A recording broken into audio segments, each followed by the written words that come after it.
pinakamagandang kapangyarihan. Pag-ibig, kaalaman, katotohanan. Ang buhay ay isang pakikipagsapalaran. Samahan mo kami sa dilim, magbukas ng bintana. Tanungin ang iyong sarili, tuklasin ang iyong kaluluwa. Sa landas ng Eden, sa lupain ng mga engkanto, makipagdigma sa kasamaan ng buong lakas.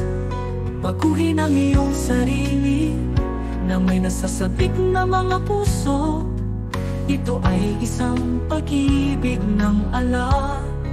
Ito ay mas maganda sa iyo.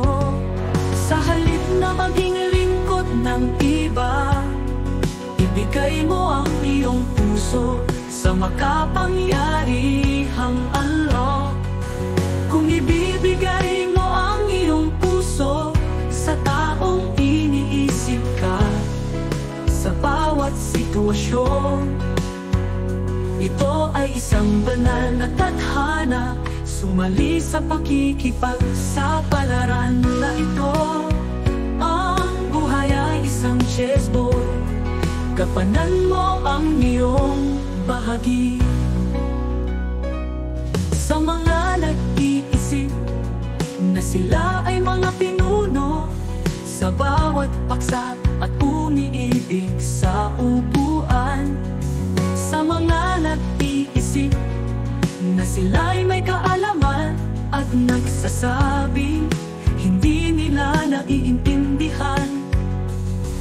Sa mga naghahanda ng mga lungga ng pagtatalo, sa likod ng iba at nag-iisip na hindi sila kilala. Sa mga taong kumikilala ng kapangyarihan bilang pisikal na lakas lamang, baliin ang iyong mga tanikala.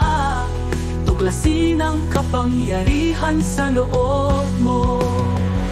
Ikaw ay espesyal kapag natuklasan mo ang iyong sarili. Kapag pumunta ka sa isang pakikipagsapalaran at ginawa ang iyong tungkulin. Kapag ang iyong puso ay naging kalmado at napuno ng kapayapaan, halika at tingnan natin kung ano ang nagawa ng pag-ibig sa iyo.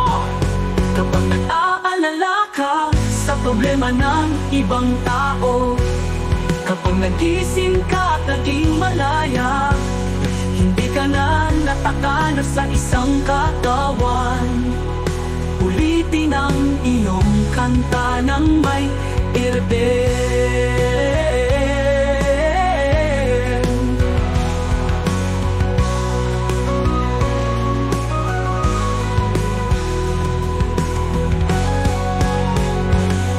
Kung ibibigay mo ang iyong puso sa taong iniisip ka, sa bawat sitwasyon, ito ay isang banal na tadhana. Sumali sa pakikipagsapalaran na ito.